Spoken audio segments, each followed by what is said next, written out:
Praise the Lord, everyone. It gives me immense pleasure to welcome you all to Mahanaim TV. Mahanaim TV पर एक बार फिर से आप सभी का स्वागत हो. And I would like to read from the Word of God from Psalms chapter 1. Blessed is the man who walks not in the counsel of the wicked, nor stands in the way of sinners, nor sits in the seat of the scoffers. But his delight is in the law of the Lord, and on his law he meditates day and night. He is like a tree planted by the streams of water that yields its fruits in its season, and its leaf does not wither. In all that he does, he prospers. For the Lord knows the way of the righteous, but the way of the wicked shall perish. Hallelujah. आप खुदा के कलाम को अपने मन में बिठा लीजिए और आप दिन रात उसको पढ़िए, उसमें मेडिटेट कीजिए और वो खुदा आपको ज़रूर आपकी हर परेशानी में से बाहर निकाल लेगा. तो आइए हम उसके पवित्र नाम को ऊंचे पे उठाएं एक खूबसूरत गीत के साथ. Let us exalt his wonderful name on high with a beautiful song and stay excited, people of God, because today you are going to be blessed by the word by my grandmother, Sister Ruby Lal, and the Lord is going to bless you.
Praise the Lord.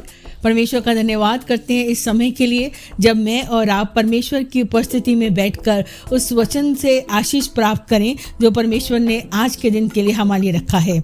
और ये मुझको और आपको मिलता है इब्रानियों 11 अध्याय और उसका पहला पद। यहाँ पर इस प्रकार से लिखा है, अब विश्वास आशा की हुई वस्तुओं का निश्चय और अनदेखी वस्तुओं का प्रमाण है। Now faith is the substance of things hoped for, the evidence of things not seen. परमेश्वर की इच्छा है आज के दिन मैं और आप जिन्होंने विश्वास किया है, हमारे पास एक आशा है और उस आशा के अंदर जब मैं और आप जीवित रहते हैं, उस आशा के अंदर जब मैं और आप आनंदित रहते हैं तो मैं और आप उसकी बड़ी महिमा को देखते हैं। लेकिन परमेश्वर का वचन मुझको और आपको आज के दिन बताता है, क्योंकि जब मैं और आप चारों ओर से निराशा के अंदर पाए जाते हैं, शायद कोविड-19 की वजह से, शायद जॉब ना रहने की वजह से, शायद बिजनेस ना होने की वजह से, शायद बीमारी की वजह से, निर्बलता की वजह से, लेकिन परमेश्वर चाहता है कि आपने जिस पर विश्वास किया है, किस प्रकार से मैं और आप इस निराशा में भी आशा में बने रह सकते हैं। इसलिए आपके साथ में एक एग्जाम्पल बांटना चाहती हूँ रोमियो 4 अध्याय और उसके 16 पद से। यहाँ पर लिखा है, इसी कारण प्रतिज्ञा विश्वास पर आधारित है कि अनुग्रह की रीति पर हो कि वह उसके सब वंशों के लिए दृढ़ हो, ना कि केवल उनके लिए जो व्यवस्था वाला है, वरन उनके लिए भी जो इब्राहिम के समान विश्वास वाले हैं, जैसे मैं और आप। हमने विश्वास किया है। आज मैं और आप बड़े ध्यान से सुनिएगा परमेश्वर का वचन मेरे और आपके जीवन से क्या चाहता है, और आपकी निराशा निश्चय आशा में बदल जाएगी। लिखा है, वही तो सबका पिता है। मैंने और आपने विश्वास किया और इब्राहिम विश्वास के द्वारा हम विश्वासियों का सबका पिता ठहरा है। और लिखा है इसकी 17 आयत में, जैसा लिखा है, मैंने तुझे बहुत सी जातियों का पिता ठहराया है। उस परमेश्वर के सामने जिस पर उसने विश्वास किया और जो मरे हुओं को जिलाता है और जो बातें हैं ही नहीं उनका नाम ऐसे लेता है जैसे कि मानो वो हैं। हमने जिस पर विश्वास किया है, मुझको और आपको एक बात की आशा में बने रहना है कि वो है जो कि कुछ नहीं था तो उसने क्या कहा, जब भूमि बेडौल पड़ी थी, अंधकार छाया हुआ था, तब परमेश्वर ने कहा उजाला हो तो उजाला हो गया। और वही जीवित प्रभु मेरे और आपकी आशा है। तो मैं और आप यदि किसी भी रीति से निराशा में हैं तो मैं आज आपको परमेश्वर के वचन से बताना चाहती हूँ, क्योंकि लिखा है इसके 18 पद में, उसने निराशा में भी आशा रखा। किसने? जो विश्वासियों का मूल पिता ठहरा। उसने निराशा में भी आशा रखकर विश्वास किया, इसलिए कि उस वचन के अनुसार कि तेरा वंश ऐसा होगा, वे बहुत सी जातियों का पिता हो। निराशा में भी आशा रखनी होगी आपको। यह है परमेश्वर का वचन जो आज के दिन मेरे और आपके जीवन के अंदर पूरा होगा। वह जो 100 वर्ष का था, इब्राहिम उस समय 100 वर्ष का था, अपने मरे हुए शरीर और सारा के गर्भ की मरी हुई सी दशा जानकर भी विश्वास में निर्बल ना हुआ।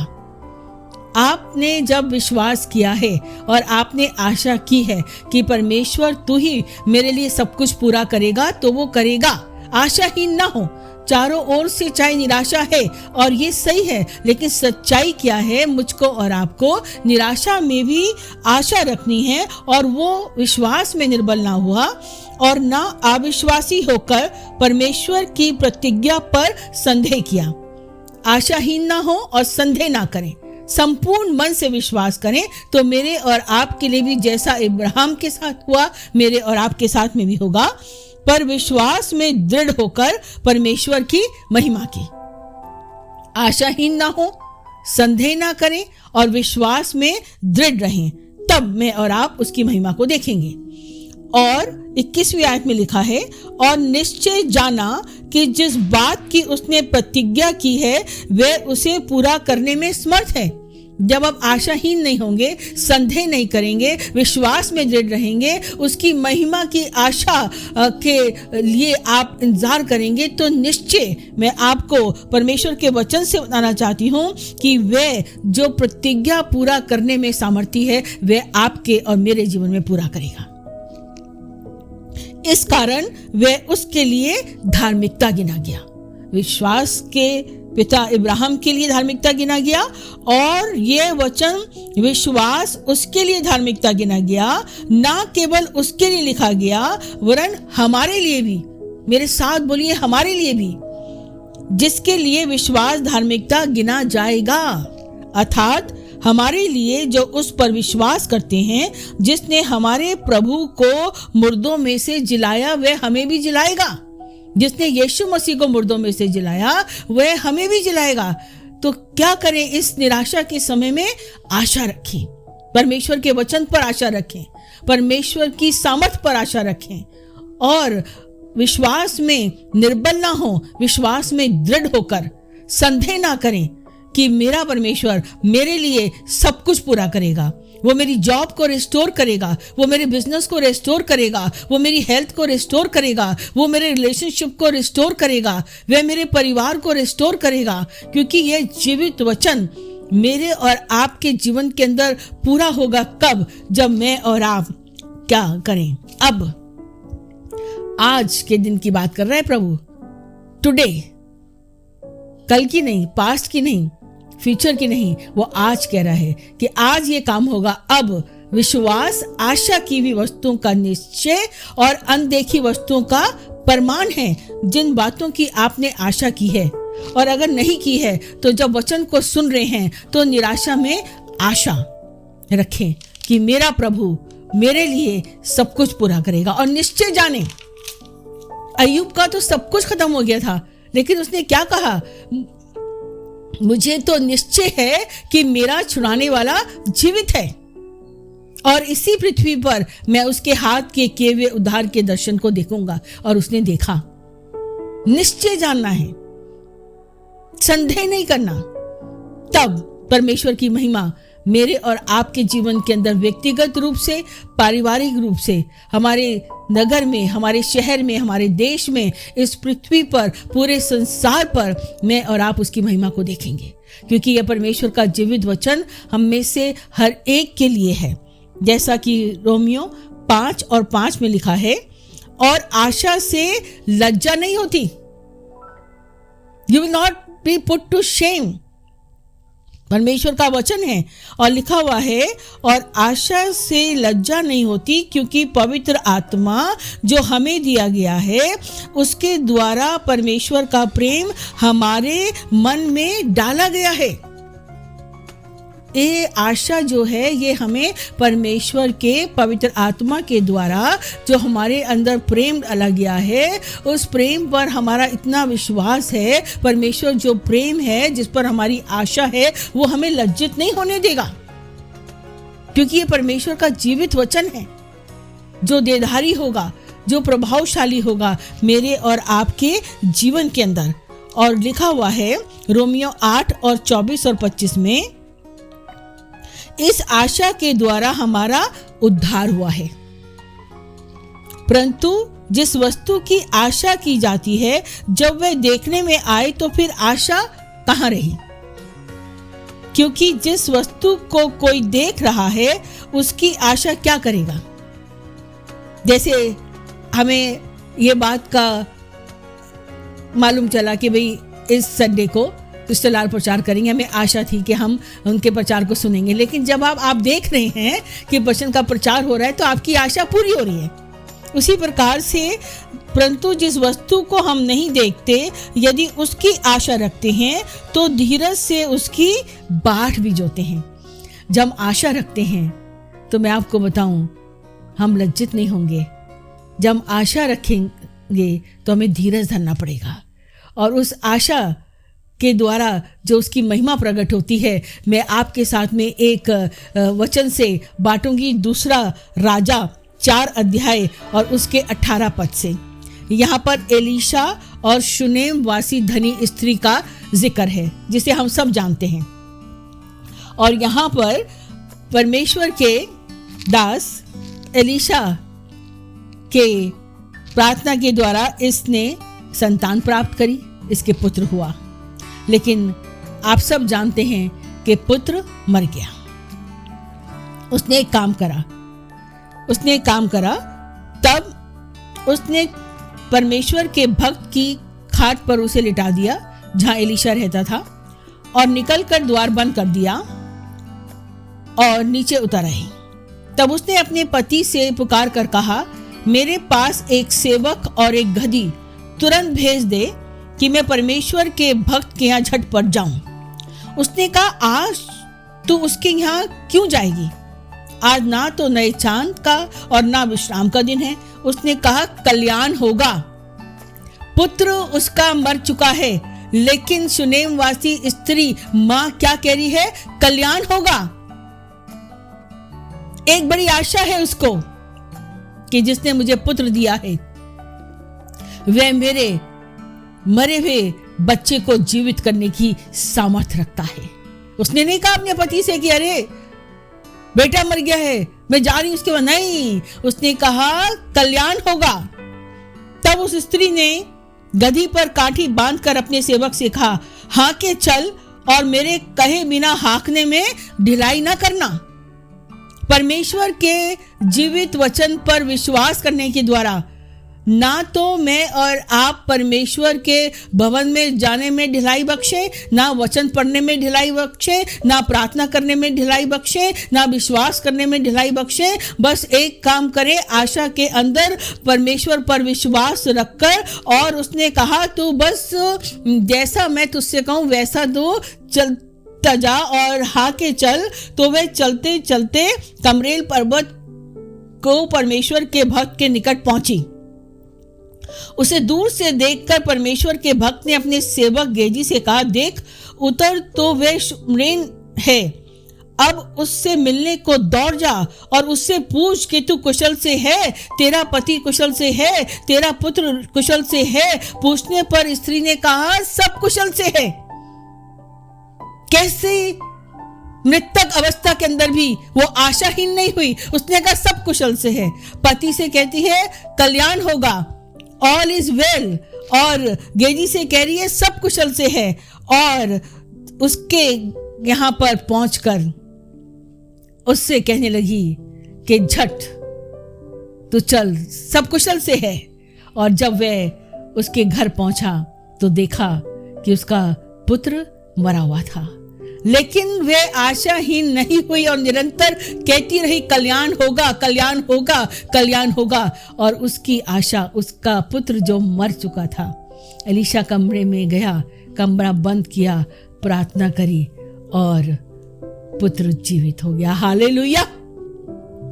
आपके जीवन के अंदर भी आज अगर मृतक परिस्थितियां हैं तो आज आपको उत्साहित करना चाहती हूँ परमेश्वर के वचन से और इस स्त्री के द्वारा, जिससे मैंने सीखा जब परिस्थितियां मृतक भी हों, विपरीत हों, नकारात्मक हों, तो भी परमेश्वर पर विश्वास रखकर कहें कि कल्याण होगा तो कल्याण होगा। सब कुछ कुशल से है तो कुशल से होगा। आशाहीन ना हो, क्योंकि जिस पर आपने विश्वास किया है वे मौत को जिंदगी में तब्दील कर देने की सामर्थ्य रखता है। वो कल, आज और युग अनयुग एक सा है। वो आज भी परिस्थितियों को बदल देने की सामर्थ्य रखता है। लेकिन जरूरत इस बात की है कि मैं और आप विश्वास में दृढ़ रहें, निर्बल ना हो, संदेह ना करें, आशाहीन ना हो, आशा में आनंदित रहें। और यही वचन मेरे और आपके लिए है कि कहें कल्याण होगा, और कल्याण हो गया। सब कुछ कुशल से है और सब कुछ कुशल से हो गया। पुत्र जो मर गया था जीवित हो गया। हालेलुया। ये परमेश्वर का वचन है जो मेरे और आपके लिए है, और परमेश्वर चाहता है आज इस वचन पर विश्वास करके कहना शुरू कर दें, कल्याण होगा, कुशल से सब कुछ होगा, और परिस्थितियां जो मृतक हैं वो जीवित हो जाएंगी। आशा, अब विश्वास आशा की भी वस्तुओं का निश्चय है और अनदेखी वस्तुओं का प्रमाण है। ये परमेश्वर का वचन है। और जैसे तीतुस उसका 2 अध्याय और उसके 13 पद में लिखा है, और उस धन ने आशा की अर्थात अपने महान परमेश्वर और उद्धारकर्ता यीशु मसीह की महिमा के प्रकट होने की बाट जोते रहें। आशाहीन ना हो, वरन अपने उस धन ने आशा की अर्थात अपने महान परमेश्वर और उद्धारकर्ता यीशु मसीह की महिमा के प्रकट होने की बाट जोते रहें। प्रभु यीशु मसीह ने क्या कहा था जब लाजर की कब्र पर आए? तो उसने प्रभु यीशु मसीह ने मरियम से कहा, यदि तू विश्वास करेगी तो मेरी महिमा को देखेगी। और उसने विश्वास किया और प्रभु की महिमा को देखा। और उसने कहा लाजर, और लाजर कब्र से बाहर निकल आया। हालेलुया। वो आज भी आपके दाहिने हाथ खड़ा है, आपकी परिस्थितियों को बदल देने के लिए, आपके शोक को आनंद में बदल देने के लिए, आपके विलाप को नृत्य में बदल देने के लिए, आपकी बीमारी को चंगाई में बदल देने के लिए, आपकी घटी को बहुतायत में बदल देने के लिए वो आपके दाहिने हाथ खड़ा है और चाहता है कि आज के दिन आप आशाहीन ना हो और कहीं प्रभु मैं जानती हूं कि तू सब कुछ कर सकता है, तेरी युक्तियों में से कोई नहीं रुक सकती। और आपको बताना चाहती हूं आज परिस्थितियां बदल जाएंगी, आज परिस्थितियां बदल जाएंगी। यह परमेश्वर का वचन है जो देधारी होकर, प्रभावशाली होकर आपके जीवन के अंदर अपनी बड़ी महिमा को प्रकट करेगा। और लिखा है, हम परमेश्वर के जीवित वचन को इस समय पढ़ रहे हैं, तीतुस 2 अध्याय उसके 13 पद को पढ़ा है। 14 में लिखा है, जिसने अपने आप को हमारे लिए दे दिया कि हमें हर प्रकार के अधर्म से छुड़ा ले और शुद्ध करके अपने लिए एक ऐसी जाति बना ले जो भले भले कामों में सरगर्म हो। हमने जिस पर आशा करी है, हम जिसकी इंतजार कर रहे हैं, आपको और मुझको लगा होगा जब हमने वचन में से पढ़ा होगा कि जब यीशु मसीह को यह मालूम चला कि लाजर बीमार है तब नहीं आया, और जब मर गया तब भी 3 दिन के बाद आया, है ना। कई बार हमें हमारे जीवन के अंदर देरी समझ में नहीं आती, लेकिन उसका एक कारण है, जब हम आशा में बने रहते हैं और आशाहीन नहीं होते, परमेश्वर मुझको और आपको उस समय सिद्ध कर रहा होता है। और जिसने अपने आप को हमारे लिए दे दिया, क्रूस पर इसलिए दे दिया कि हमें हर प्रकार के अधर्म से छुड़ा ले और हमें शुद्ध करके अपने लिए एक ऐसी जाति बना ले जो भले कामों में सरगर्म है। आप आशाहीन ना हो, परमेश्वर आपके जीवन में कार्य कर रहा है। वो चाहता है कि मैं और आप इस जमीन पर उसकी महिमा को प्रकट करें, उसका जलाल मेरे और आपके जीवन से जाहिर हो। और परमेश्वर के वचन में आगे लिखा है कि पूरे अधिकार से ये बातें कहे और समझा और सिखाता रहे। क्यों? ताकि हमें और आप जिन्होंने विश्वास किया है आशाहीन ना हो। मैं और आप जिसने विश्वास किया है, जब हम आशाहीन नहीं होंगे तो मैं विश्वास दिलाना चाहती हूँ, जैसे शुनेम वासी स्त्री ने अपने पुत्र को जो कि मर गया था जीवित पाया, मैं और आप भी आज अपनी मृतक परिस्थितियों को जीवित होते हुए देखेंगे, क्योंकि ये परमेश्वर का वचन है। एक बड़ा मौजज़ा प्रभु ने हमारे परिवार के अंदर किया। मेरी भाभी आईसीयू के अंदर हॉस्पिटल में एडमिट, कोविड पॉजिटिव की वजह से इन्फेक्शन दोनों लंग्स के अंदर हो गया, ब्रीदिंग प्रॉब्लम हो गई, ऑक्सीजन पर, और डॉक्टर ने कहा कि हम इनको वेंटिलेटर पर डालेंगे। और आपको बताना चाहती हूँ, एक बड़ा मौजज़ा हुआ। हम सब भाई बहन प्रार्थना के अंदर उठ गए और जगह जगह पर हमने प्रार्थना रिक्वेस्ट भेजी। एक बड़ा आश्चर्यक्रम हुआ आईसीयू के अंदर, जो डॉक्टर ने कह दिया था कि हम इनको वेंटिलेटर पर डालेंगे, एक बड़ा मौजज़ा हुआ और वेंटिलेटर पर डालने की आवश्यकता नहीं पड़ी। सांसें नॉर्मल होनी शुरू हो गई, फिर ऑक्सीजन पर भी पूरा फुल सपोर्ट देने की आवश्यकता नहीं पड़ी। और आज परमेश्वर का धन्यवाद करती हूँ कि वो वेंटिलेटर पर नहीं हैं और आईसीयू में तो हैं, लेकिन हमें पूरा विश्वास है कि वे जिसने अपनी पीठ पर कोड़े खाए हैं वो हमारी भाभी को कामिल चंगाई देकर पवित्र आत्मा की सामर्थ उनकी निर्बलता में सिद्ध कर आईसीयू से बाहर लेकर आएगा और भाभी भली और चंगी होकर घर आएंगी। कल्याण होगा, सब कुछ कुशल से होगा, क्योंकि ये परमेश्वर का वचन है, जीवित वचन है। आकाश और पृथ्वी तो टल जाएंगे पर उसका वचन नहीं टलेगा, उसका वचन पूरा होगा। और ये इब्रानियों 6:19 के अंदर लिखा है, वे आशा हमारे प्राण के लिए ऐसा लंगर है जो स्थिर और दृढ़ है और पर्दे के पीछे तक पहुंचता है। This hope we have as an anchor of the soul, both sure and steadfast, and which enters the presence behind the veil. ये आशा ही है जो हमारे प्राणों का लंगर है, जो हमें प्रभु की महिमा के अंदर लेकर चलता है। परमेश्वर इस जीवित वचन पर आशीष दे। और मेरी आप सब से ये प्रार्थना है कि आशाहीन ना हो, क्योंकि अब विश्वास आशा की हुई वस्तुओं का निश्चय है और अनदेखी वस्तुओं का प्रमाण है। जो बातें आंखों ने नहीं देखी, जो बातें कानों ने नहीं सुनी और जो बातें मनुष्य के चित्त में नहीं आई, वही हैं जो उसने अपने प्रेम रखने वालों के लिए तैयार की हैं। और अब वे प्रकट होंगी, अब वे प्रकट होंगी, इस युग में प्रकट होंगी और मैं और आप उसकी बड़ी महिमा को देखेंगे।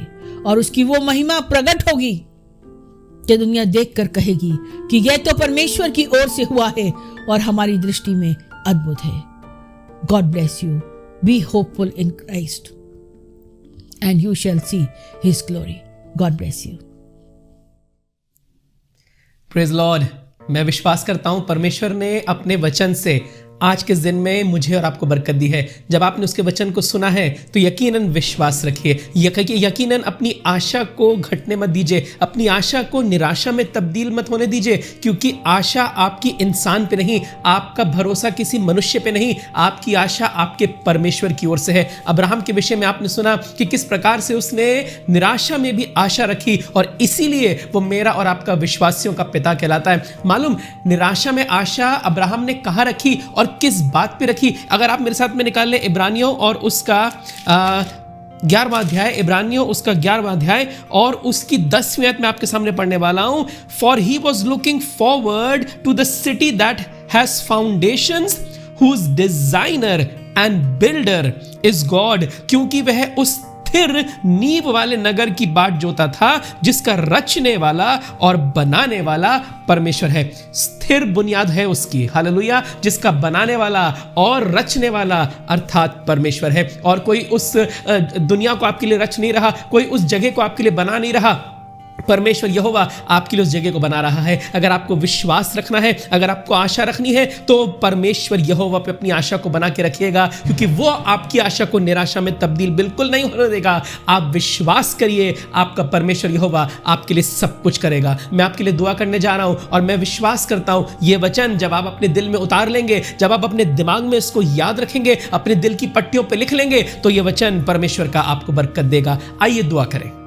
प्यारे परमेश्वर, हम धन्यवाद करते हैं इस सुंदर समय के लिए, धन्यवाद करते हैं खूबसूरत वचन के लिए कि यकीनन हमें निराशा में आशा रखनी है और हमें यह विश्वास रखना है कि परमेश्वर यहोवा सब कुछ हमारे लिए अच्छा करेगा। प्यारे पिता, ये वचन हमारे जीवन में 100 गुना फलवंत होने पाए। इसके बोलने वाली सिस्टर लाल ही नहीं हो मेरे परमेश्वर, लेकिन जब ये वचन उनके द्वारा हम तक पहुंचा है तो हम इसको ग्रहण करें और इसको रिसीव करें, इसको एक्सेप्ट करें और इसके ऊपर चलना शुरू करें। मेरे प्यारे पिता परमेश्वर, तेरे हाथ में सब कुछ सौंप देते हैं, संभाल हम सबको और बड़ी बरकत दे। यीशु के नाम से मांगते हैं, आमीन। May you have a blessed week ahead. We are going to meet you once again on next Sunday with a beautiful song and the word of God. Remain excited. Remain in faith. Let not your faith go left or right. Remain strong in your faith. May the Lord bless you.